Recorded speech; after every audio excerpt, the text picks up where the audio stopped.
Abbey Road, Londres. Há 5 décadas, 4 rapazes tornaram essa rua famosa ao redor do mundo. E a poucos passos daquela rua ali, em 25 de junho de 1967, eles tocaram uma música ao vivo, via satélite, para uma audiência de quase 500 milhões de pessoas. Essa música dizia: tudo que você precisa é amor. Era o verão do amor. Eu estava trabalhando no cineminha em Vermont e ouvi tocar. E assim como tantos jovens ao redor do mundo, eu fui arrastado pela sensação de esperança de que amor era tudo que a gente precisava para terminar a guerra, a pobreza e a opressão. É fácil, não é? Pode parecer ingênuo agora, mas pare e pense por um minuto sobre como as nossas vidas são erguidas ao redor do amor. Famílias e comunidades. É mesmo ingenuidade pensar que o amor pode mudar o mundo? O que acontece quando não temos amor? Por que essas crianças se balançam para frente e para trás? Porque elas nunca ganharam colo quando eram bebês. Por que estamos dispostos a sofrer por amor? E até a morrer por ele? O que acontece naqueles campos de batalha forja uma coisa que não pode ser repetida em nenhum lugar. A paixão deve ser obra do destino? É só por acaso que você encontra alguém com quem vai estar disposto a passar o resto da sua vida? E será que o amor pode alcançar a todos? É um jeito de fazer alguém sentir que existe alguém por aí que se importa.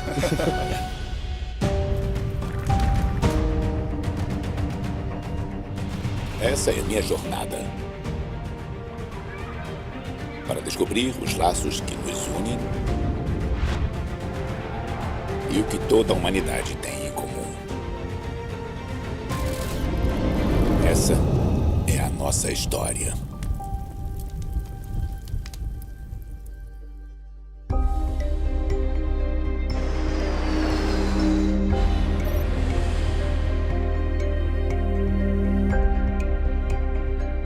Estou no sul da Califórnia para me encontrar com Isidore Ruckel. Isidore cresceu em um orfanato na Romênia e não experimentou o amor que a maioria de nós sempre recebeu. O amor dos pais. Você nasceu na Romênia, Isso mesmo, mas acabou indo morar no orfanato ainda muito cedo. isso mesmo. Meus pais me levaram para um hospital para ser tratado de uma gripe ou resfriado. O médico me deu uma injeção, mas em vez das agulhas estarem esterilizadas e desinfectadas, elas eram usadas muitas e muitas vezes em muitas crianças e eu contraí pólio. Então, meus pais disseram: mas o que você fez com a perna dele? A perna dele está morta, ele não pode mexer. E o médico disse: ele vai ter que ficar aqui por algumas semanas. E depois que os meus pais me deixaram lá, nunca mais voltaram. Quando eu tinha 3 anos, eu fui colocado num hospital para crianças irrecuperáveis e vivi lá até chegar aos 11 anos. Nos 24 anos em que Nicolae Ceausescu controlou a Romênia, muitas crianças compartilharam do destino de Isidore. Ceausescu decretou que cada família deveria ter pelo menos 5 filhos ou pagar uma multa extremamente alta. Se você não conseguisse alimentar 5 crianças, geralmente a única opção era entregar algumas delas para um dos orfanatos públicos superlotados da Romênia. Bom, Izzy, você passou 8 anos crescendo em um orfanato. Como era lá? Algumas vezes eu pensava: será que eu vou sobreviver aqui? Nenhum de nós podia sair de lá. Sem luz do sol?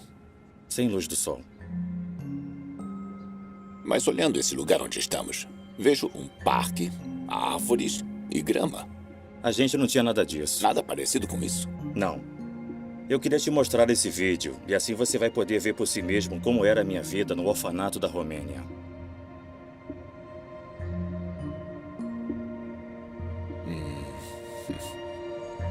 Só o prédio por fora já parece intimidador. Quando você entra no prédio, o cheiro que sente é de urina humana e de fezes.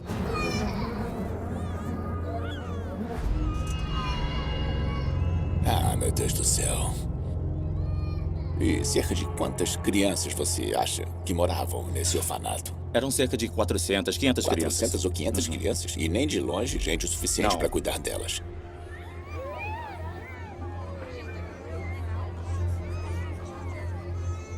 Por que essas crianças se balançam para frente e para trás?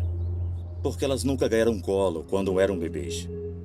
E estavam desenvolvendo meios de se acalentarem, de se balançar para frente e para trás. Era um desses meios. Você passou por isso? Eu passei por isso. Eu costumava me balançar para frente e para trás por muito tempo, mas eu cresci e parei. Quem é esse garoto? Esse sou eu. Sou eu em 1990. Eu tive mais oportunidades do que os outros. Tinha uma funcionária chamada Onisha. Na verdade, ainda tem uma foto dela aqui. E eu nunca vou me esquecer dessa mulher. Ela era uma das pessoas mais incríveis que trabalhava lá. Onisha me levou para casa por uma noite e eu me esqueci do orfanato. Minha experiência em casa foi o maior dos presentes. Ela cuidou de mim como se fosse filho dela. Daquele momento em diante, outros empregados viram meu potencial. Quero levar ele para casa. E dali em diante, eu fui crescendo e, aos poucos, eu fui para casa com toda a equipe que trabalhava lá. E foi por causa deles que aprendi a amar, a ter compaixão, a cuidar e ter empatia. Olha, eu nunca tive nada disso na vida. Eu nunca tinha abraçado ninguém. Você viu isso acontecer com outras crianças? Não. Eu fui muito afortunado e sortudo porque, graças ao amor deles, eu acho que pude crescer e me desenvolver mais do que os outros. E como foi que você saiu desse orfanato? Os empregados chamaram meu nome e o nome de outro menino, Ciprian. Isidoro e Ciprian, venham cá. Vocês vão para a América. Simples desse jeito. Simples desse jeito. E ficamos chocados. Então eles colocaram a gente na sala das enfermeiras e eu perguntei: quem vai ser a minha mãe? E Marlis disse: eu vou ser a sua mãe. Era assim que eu pensava que minha mãe fosse. Então, seus pais estão aqui? Estão. Mãe, pai, vem aqui. Bom dia. Bom Sou dia. Danny. Eu sou Marlis. Como vocês estão? Vocês têm seus próprios filhos? 3 crianças adoráveis. E ainda pegaram esse? Mané. Mané. Ele é meu filho. Pra criar. Nós 5 queríamos muito ele. Eu achei que ele era muito charmoso. Ficou apaixonada? Fiquei. Entendi. No começo, a vida na América era nova e excitante para Isidore. Ele foi para a escola, praticou esportes e experimentou uma coisa que nunca teve antes. Uma família que o amava. Mas aí as coisas começaram a dar errado. As coisas ficaram ruins. Eu não estava acostumado. A família. Eu não ligava para eles. Eles não eram a minha família. E não eram nada. Eu os odiava. Todo o amargor que guardei acabou explodindo. E eu descontei neles porque eram as pessoas mais próximas. Às vezes eu perdia tanto o controle que tinha que chamar a polícia. Você fazia ideia do motivo? Eu não sabia, não fazia nenhum sentido pra mim. Eu não conseguia entender. Acho que foram problemas de adaptação que foram resultado de, sabe, ele ter crescido sem o amor de ninguém, sem carinho, Amor. sem abraços. Enquanto uma criança cresce, se desenvolve, ela precisa ser cuidada e amada. Sem isso, ela é afetada mentalmente. Quando Isidore chegou aos 16 anos, a rejeição pela família adotiva tinha chegado ao limite. Ele foi embora de casa, cortou todos os laços com eles. Mas aí, quando ele tinha 18 anos, soube que Marlis e suas irmãs adotivas tinham sofrido um acidente de carro sério.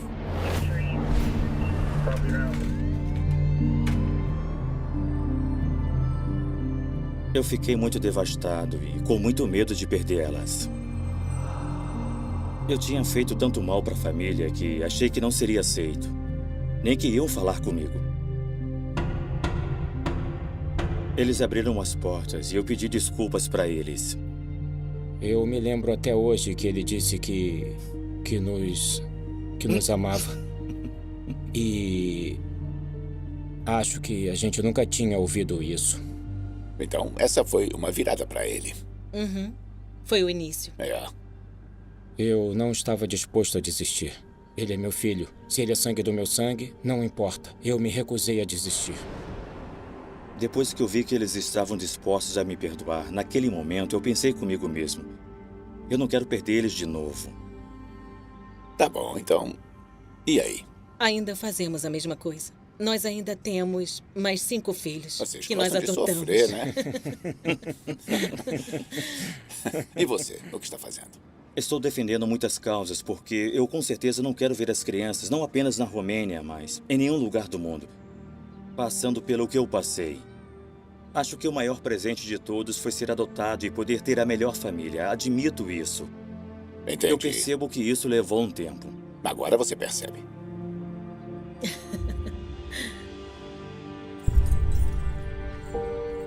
Quando eu era pequeno, eu tinha tudo isso. Árvores, grama, o som dos pássaros. Eu tinha uma família amorosa. É muito triste saber que Isidore e muitas crianças pequenas na Romênia tiveram que passar por isso.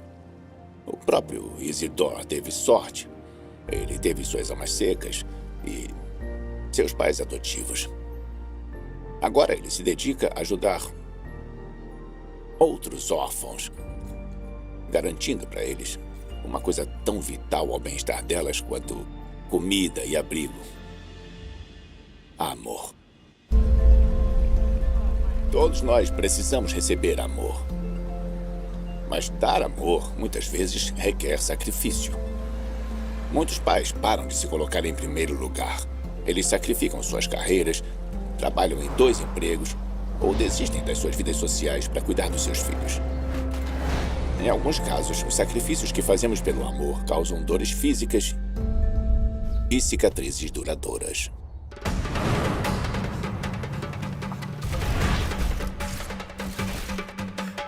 Estou indo para uma região remota do sul da Etiópia para visitar uma vila da tribo Hamar. O antropólogo Dr. Samuel Tefara, que viveu com os Hamar, me conta que eles vão ficar felizes em me mostrar a dor que suportam pelo amor. Isso é uma vila? Me diz quantos anos ela tem. Ela está aqui há 2, 3, 4 séculos. Então eles são pastores? Sim, eles criam cabras, criam vacas e criam ovelhas. Não sei se eu consigo uns ovos beneditinos, mas eu acho que não, né? É, não. Ah, tá.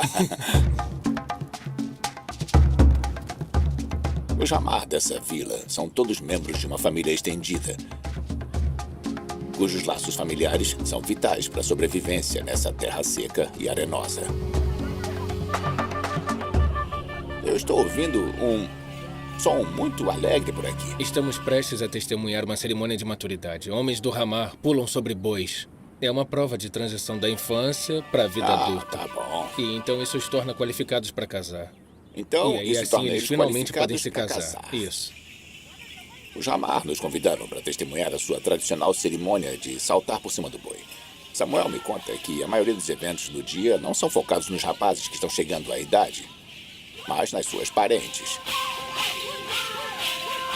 Essas garotas estão enaltecendo o rapaz que vai saltar. E estão cantando, dançando e enaltecendo a família.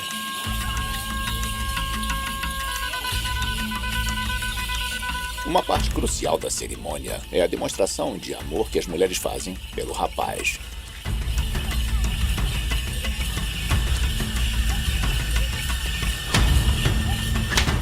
Isso é abuso?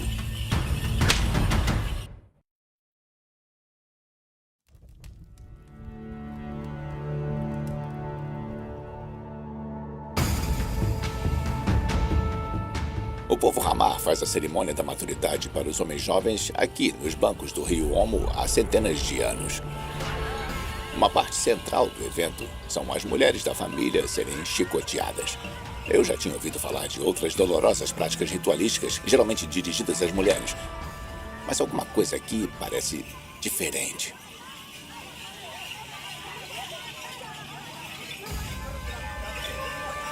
Olha só, ela está indo até o homem, está provocando o macho.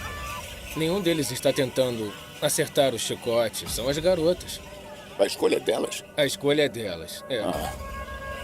Para mim é difícil de compreender porque... Eu não entendo porque uma mulher pode querer ser chicoteada?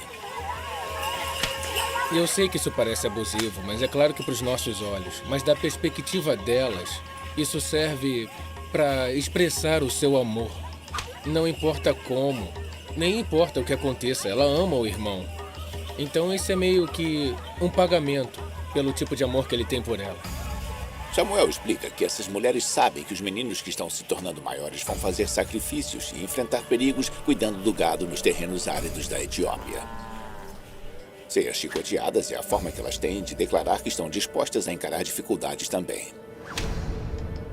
Mas isso tudo é tão chocante que eu quero perguntar diretamente para as mulheres por que elas estão fazendo isso. Eu observei por um bom tempo e vi mulheres sendo chicoteadas. Parece doloroso e cruel. Por que fazem isso? Bom, é a cultura. Quando o seu irmão pula, ou quando o seu tio pula, você tem que ser chicoteada. Para que elas sintam a mesma dor de pular, elas têm que ser chicoteadas. Tá bom. Não dá para separar as duas coisas. A carne ferida por cima de antigas cicatrizes servem de prova do amor das mulheres por quem pula o boi. Agora está na hora de ele mostrar sua bravura. Esse é o gado. Esse é o gado. E um jovem rapaz vai vir É, e vai isso pular por mesmo, cima ele deles. vai pular. É, ele vai pular. E ele é muito jovem. Muito jovem. As pessoas com os chicotes vão fazer uma fila aqui ao redor. E aí, depois que estiverem em fila, vão segurar firme os chifres e os rabos. Entendi, para eles não Desse se mexerem. jeito. Isso, para eles não se mexerem. E aí o garoto vem correndo por aqui.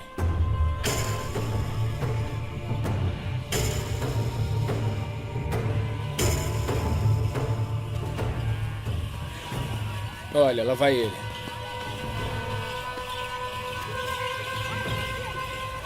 O que acontece se ele cair? Ele vai ser humilhado. Os jovens têm que correr por cima do gado pelo menos 4 vezes para completar a transição para a vida adulta. Quanto mais voltas ele der, mais homem ele será aos olhos da sua família estendida. Essa é a número 4.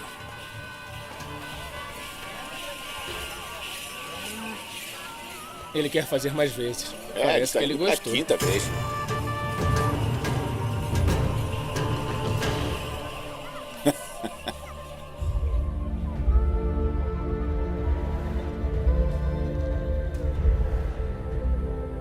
Agora ele se tornou um grande homem.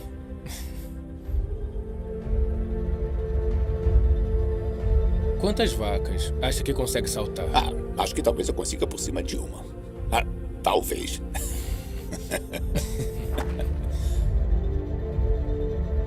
A força das mulheres Hamar é incrível.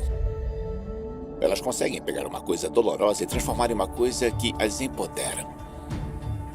As cicatrizes que elas carregam é como a assinatura de um contrato que diz: somos ligados pelo amor.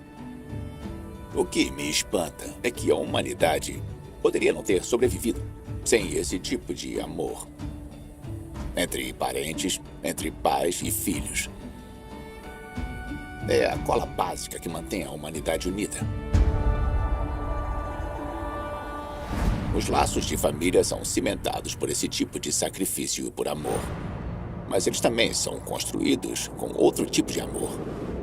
A paixão que une 2 pessoas.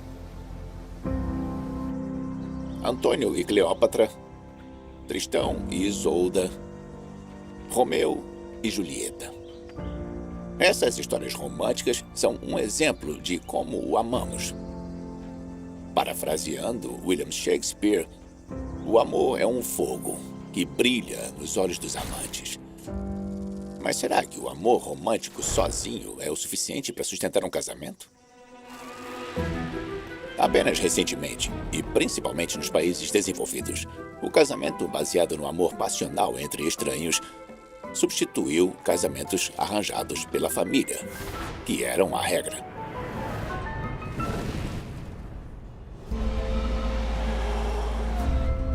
Estou a caminho de Hertfordshire, na Inglaterra, para encontrar a advogada Hannah Bennett, cuja herança paquistanesa a presenteou com a escolha de 2 tipos de casamento. Vem, entra. Pode entrar.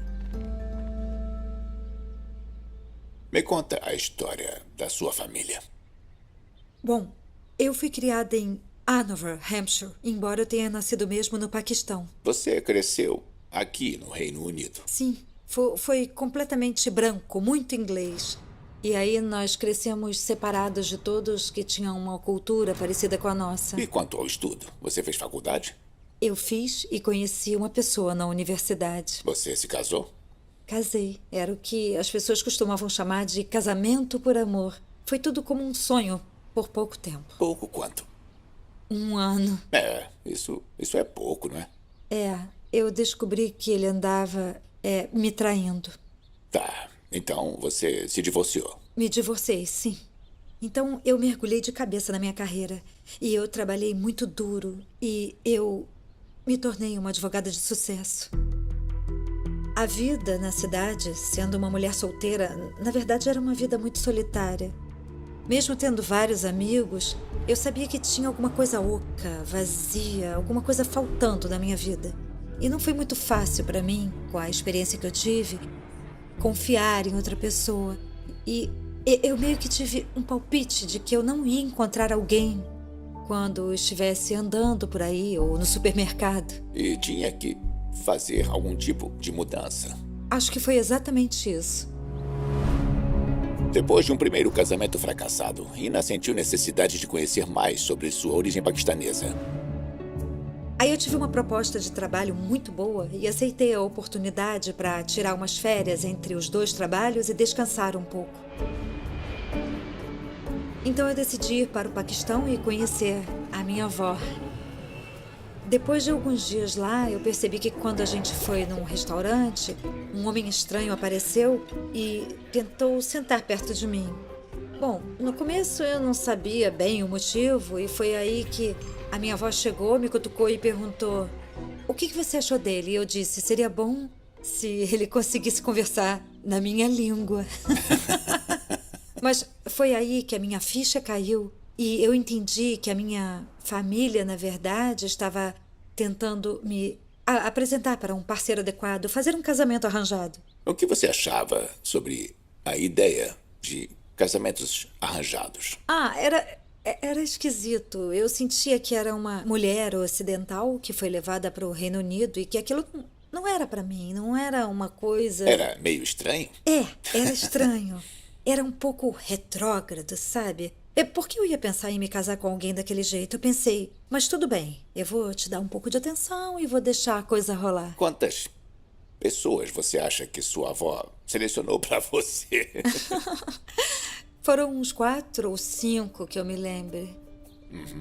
E aí, quando a gente estava para ir embora, eu acho que foi um dia antes, apareceu outro cara e... ele era muito diferente, era extremamente charmoso, tinha um sorriso lindo e era bonito. Eu percebi que do outro lado da sala a minha avó estava me olhando. Ela tinha uns olhinhos finos, escuros, que estava me olhando e depois para ele, desse jeito. Mas o que aconteceu foi que eu voltei para o Reino Unido e, literalmente, um dia depois que eu cheguei, a minha mãe recebeu um telefonema da minha avó que disse: eu queria fazer uma proposta de casamento entre Cameron e Hina. Pode perguntar se ela está interessada em prosseguir com isso?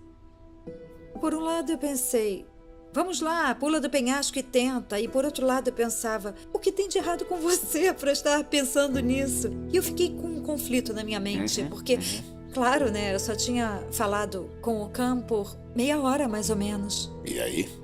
Bom, eu acho que eu tive uma epifania quando eu estava lá fora, porque eu percebi que podia ser culturalmente diferente fazer uma coisa para a qual eu não fui criada para fazer, mas que talvez não fosse uma coisa ruim, talvez aquilo pudesse me oferecer alguma coisa. E eu disse, sim, eu quero prosseguir. E eu fiquei pensando, sua doida.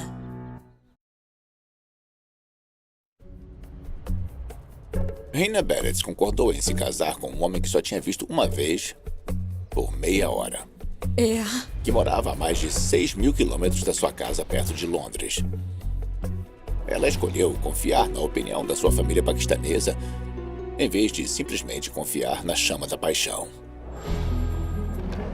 A gente se casou quase que imediatamente pelo telefone por uma cerimônia Nika à distância.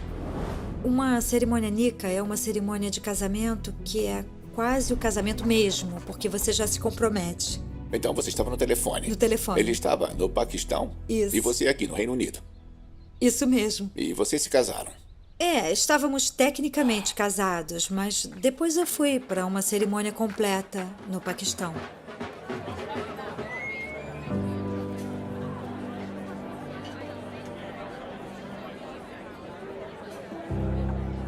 E foi tudo maravilhoso. Eu posso dizer, honestamente, que eu acredito que encontrei a minha alma gêmea. Quer conhecer? Quero, claro. Olá, Cameron. Oi, Morgan. Muito prazer. Como vai? Eu tô bem. Então, você não sabia o que estavam preparando? Não, nem um pouco. O meu pai me disse: Cameron, o que achou daquela garota que você viu? E eu disse pra ele: nossa. E eu disse bem que ela podia ser a minha esposa. E há quanto tempo estão juntos? 15 anos. 15 anos? Temos filhos de 8 e 10 anos. 2 filhos lindos. Então, talvez seja uma coisa boa ter a família envolvida em uma decisão tão importante. Eu acho que você está certo. Eu acho que parte do motivo pelo qual existem tantos sites e aplicativos de encontros é porque não é fácil acessar as pessoas.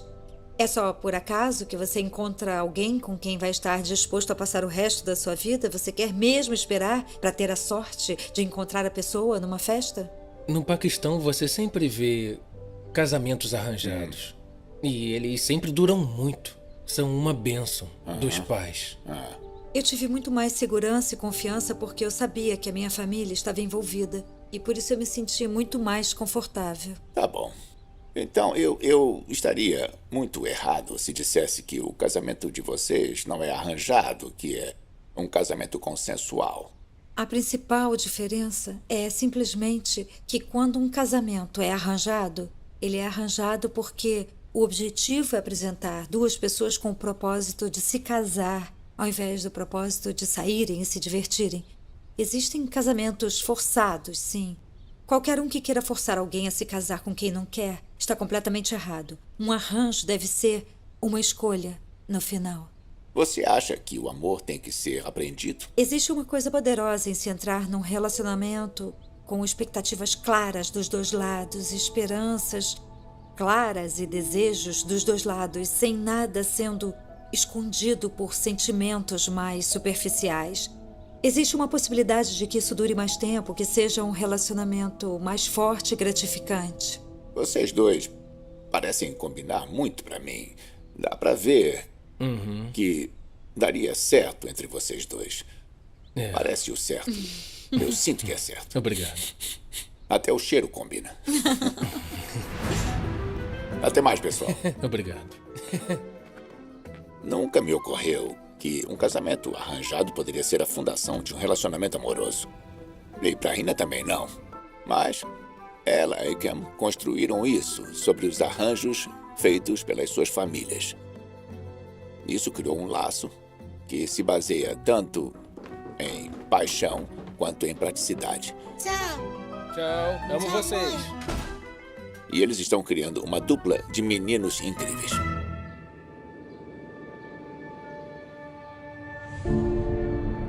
O amor tem tantas formas.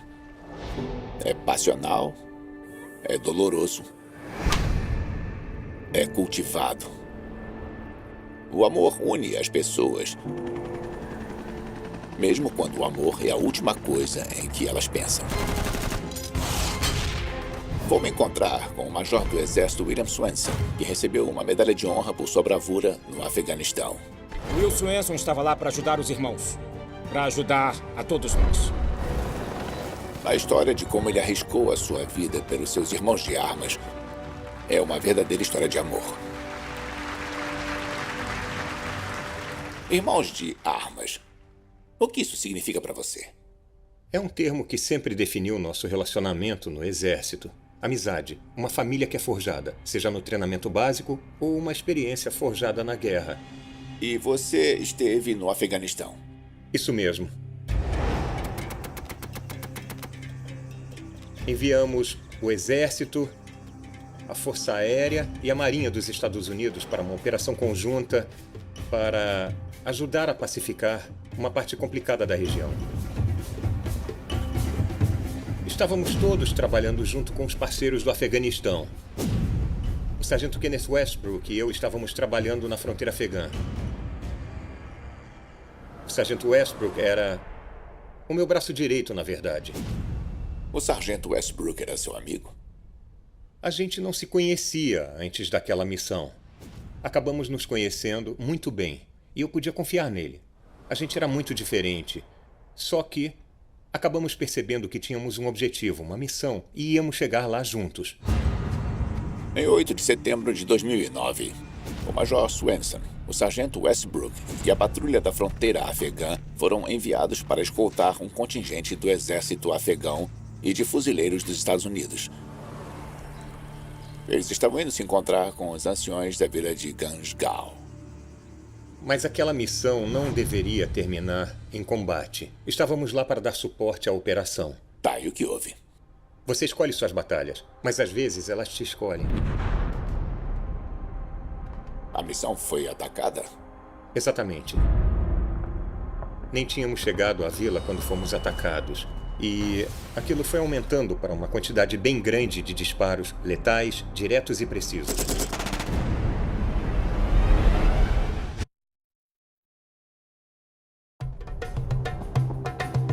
O Major William Swenson estava em uma missão para ajudar soldados afegãos a negociarem um tratado de paz com os anciões da vila Ganjgal. Do nada, a missão foi atacada. E eles ficaram cercados por cerca de 60 soldados insurgentes. Ele e sua unidade inteira estavam lutando para salvar as próprias vidas. Nós perdemos, pelo menos, 4 dos nossos homens nos primeiros 5 minutos. E a batalha durou 6 horas. 6 horas? E durante essas 6 horas, tivemos vários atos heróicos no campo de batalha. Estávamos focados nos mesmos objetivos: resgatar nossos sobreviventes, recuperar os feridos e mortos e sair daquele campo de batalha. Assim poderíamos voltar outro dia. O Major Swenson entrou na área de perigo várias vezes para recuperar os feridos e caídos do exército dos Estados Unidos e do Afeganistão. Mas ele não estava sozinho nesse esforço. O sargento Westbrook estava me dando cobertura heroicamente. Ele estava ferido. E ele gritou: "Will, me acertaram." Mas ele não me disse como estava ruim. Ele nunca me indicou o quão sérios eram os ferimentos, mas eram graves. E eu olhava para ele para ter certeza de que estava bem. E ele estava.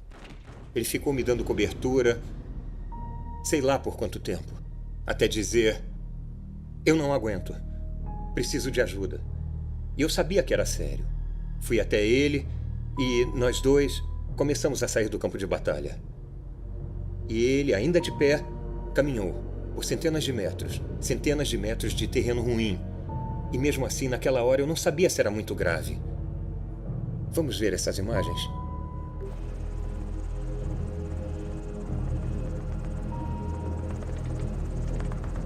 A equipe do helicóptero estava sob ataque naquela hora. Eles terem pousado com o tanque cheio, justo naquela área, é um testemunho da bravura deles também. Quem é esse? Esse sou eu.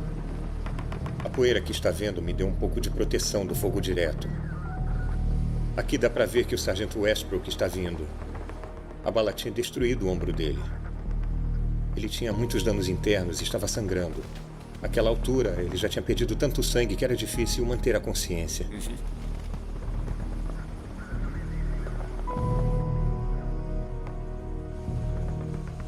Esse é o sargento Westbrook, ainda de pé, deixando o campo de batalha depois de cumprir seu dever. Nesse momento, eu disse que ele tinha cumprido seu dever, que era hora de ir para casa, e dei um beijo na cabeça dele. Seu irmão de arma. Você deu um beijo na cabeça dele. Você concorda que isso é considerado amor? É considerado, sim. As pessoas com quem serve, as pessoas com quem vai para os conflitos, as pessoas com quem você tem essa experiência e intensidade, isso forja amizades, forja laços, forja uma coisa que não pode ser repetida em nenhum outro lugar. O que acontece naqueles campos de batalha, o que acontece entre nossos soldados nessas situações, cria uma coisa que não pode ser descrita. Tem que ser vista, testemunhada, tem que ser sentida.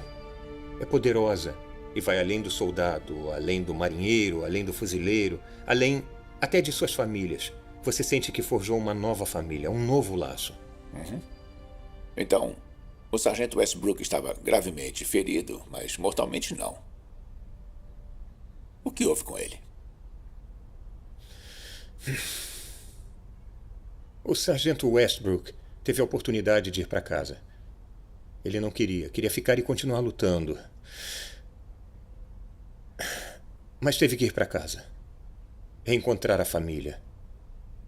Infelizmente, como resultado de complicações, ele faleceu um mês depois. Já nos Estados Unidos. Com a família ao lado dele. Então, depois de tudo aquilo, ele morreu. A guerra é assim. Não é justa. Ele teria voltado ao campo de batalha se pudesse. Ele teria voltado ao meu lado e nós dois teríamos continuado a missão.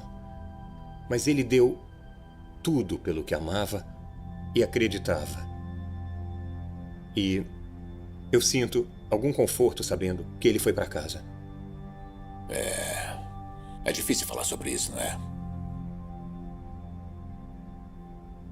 Obrigado. A coragem que o Major Swenson demonstrou naquele dia fatídico é inspiradora. Mas o que mais me chamou a atenção foi aquele beijo e o que ele revela. Não é romântico. Não. É um beijo de amizade. Um laço profundo.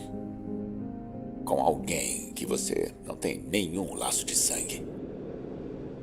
Como nós teríamos conseguido sair de pequenas tribos sem esse laço? Nossas cidades, nossas nações inteiras não existiriam sem amor. O amor construiu o nosso mundo. Mas nem todo mundo recebe o amor de que precisa. Ao nosso redor existem pessoas que são excluídas, que se sentem invisíveis para o resto da sociedade. Podemos ajudar a trazê-las de volta, simplesmente oferecendo amor a elas?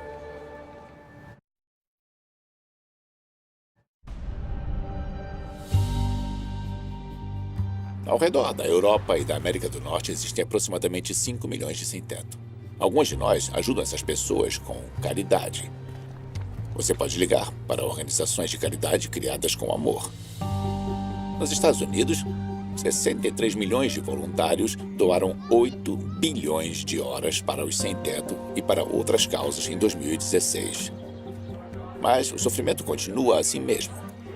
Fico pensando se existe um jeito melhor de demonstrar amor pelos necessitados.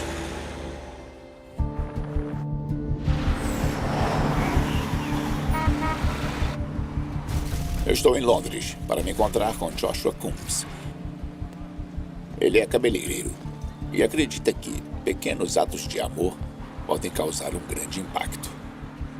Como vai? Eu estou bem, que bom ver você. É um prazer te conhecer. Muito bom mesmo. O que você... O que eu tô fazendo com esse banquinho? Eu vou mostrar pra você. Tá bom. Vamos dar uma volta em Peckham. Peckham já foi um dos bairros mais oprimidos de Londres. Hoje está em transição. No mesmo quarteirão, você pode encontrar cafeterias da moda, gangues de rua e sem teto. Me dá licença, eu vou conversar com aquele cara que tá ali. Tá bom. Só um segundo.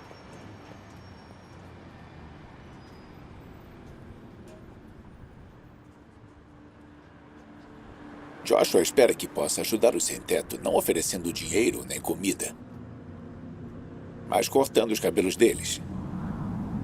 Tá legal, Stuart. Qual foi a última vez que cortou o cabelo? Em novembro do ano passado. Dezembro, janeiro, fevereiro... Faz 5 meses. Março, abril... Como você se tornou um sem-teto, Stuart? Eu quebrei o meu quadril. E eles cortaram o meu benefício. E na época eu era um idiota. E acabei me envolvendo com drogas e tudo mais. Eu não me importava com nada e um dia, sabe, eles chegaram e disseram, muito bem, cai fora. Foi no dia 24 de janeiro de 2016. E eu moro na rua desde então. É um outro mundo nas ruas. Você não pode mais ir para casa. E está sozinho. Bom, uma vez eu quase passei por isso, em 1962. Eu não podia pagar meu aluguel e tinha 4 colegas de quarto. Mas eu não pude pagar meu aluguel por alguns meses. E aí me disseram, aí você vai ter que sair. Eu coloquei minha mochila nas costas e eu pensei, tá, pra onde é que eu vou agora? Onde isso aconteceu? São Francisco. São Francisco. Por sorte eu tinha amigos. Uma pessoa me acolheu. Muita gente olha pra você e pensa que a culpa é sua por estar na rua, que você merece, que você fez alguma coisa de errado. Não foi o meu caso, As coisas aconteceram. Há quanto tempo faz isso, Josh? Já faz uns anos. E como você começou? Acho que eu tava me sentindo um pouco impotente, na verdade, pra ser bem sincero. Surgiu uma sensação de impotência, de como eu posso ajudar um problema que parece tão grande, como é que eu posso começar? E dessa sensação de impotência eu pensei que podia começar com uma pessoa, conversando mais com ela, sabendo muito mais também. Acho que dá poder pra mudanças bem maiores, né? É um pouco mais do que dar ou receber um corte de cabelo. É exatamente isso. Só porque não temos nenhuma ligação, eu acho que tem que existir apoio das pessoas que não são ligadas ao sem-teto. Olha, eu sei que um corte de cabelo não é nada demais, que isso não vai mudar o mundo de ninguém, mas pra mim é só uma forma de passar um tempo com alguém, um jeito de fazer com que alguém sinta que tem alguém que se importa, sabe? Mesmo que seja um estranho, né? É isso. Tô terminando. Eu tenho um queixo aí de baixo. Não é grande coisa, mas eu tenho. Tá preparado pra dizer adeus a esse bigode? Já era, tô acabando com tudo. Bom, sinceramente, Stuart, você parece humano. Obrigado. Tenho que dizer que ouvir você dizer Stuart, ouvir você dizendo meu nome e conversar comigo, conheço essa voz, sei quem você é. Você sabe. Você tem um lugar específico pra dormir ou algum Tenho, lugar sim, que... o Jardim de um Convento. Ah, tá bom. É um lugar onde eu estou e isso faz alguns meses. Os seguranças não me incomodam. Nas ruas, no dia a dia, o que você diria que o amor significa? Geralmente eu sinto isso quando a primeira pessoa me diz bom dia. Sabe, eu estou lá arrumando meu saco de dormir, me levantando e alguém passa por mim e diz bom dia. E você pensa, nossa, que gentil. Mas quando você não escuta um bom dia de ninguém, é como se ninguém se importasse. Imagino. Mas um grande motivo pra fazer isso. Quando as pessoas passam e veem alguém ajudando outra pessoa, eu acho que é contagiante, isso pega. Olha, eu acho que faz parte da vida tentar inspirar outras pessoas. Por isso, criamos um movimento nas mídias sociais, #faça alguma coisa por nada. E as pessoas estão usando a hashtag em vários lugares pra fazerem gentilezas, sabe? Não se trata só de cortar cabelos. Bom, Stuart, eu estou pensando que o que levou o Josh até você foi o amor que ele tem pela vizinhança. Fazer alguma coisa por alguém, por nada. O que você acha disso? Que há muito a ser feito. É verdade. Pronto, cara, o toque final. Acabamos. Acho isso que... aí. Acho que ficou bem. Reconhecer esse cara. Provavelmente não vou. Em 5, 4, 3, 2, 1. Jesus. Parece 20 anos mais novo. Isso mesmo. E aí, o que você achou? Ninguém vai me reconhecer. Cara, você é um novo homem agora. Como se sente? Como um novo homem. Como um homem novo. É. E você se reconhece no espelho?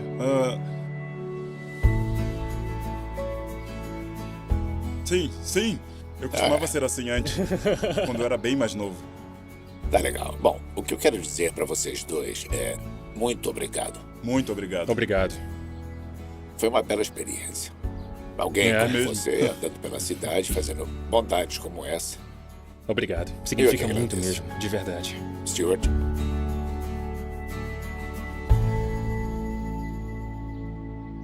É uma coisa incrível que o Josh está fazendo. A gente se vê por aí. Obrigado. Valeu. Joshua não espera que esses pequenos atos de gentileza salvem os sem-teto. Mas ele espera que o amor que ele demonstra pelas pessoas aumente a autoestima e possa ajudá-las a reconstruírem suas vidas. Imagine só, se cada um de nós tirasse 5 minutos do seu dia para fazer algum gesto de amor por outra pessoa. Não importa se é um membro da família, um amigo ou um total estranho. Imagine que transformação isso faria no mundo.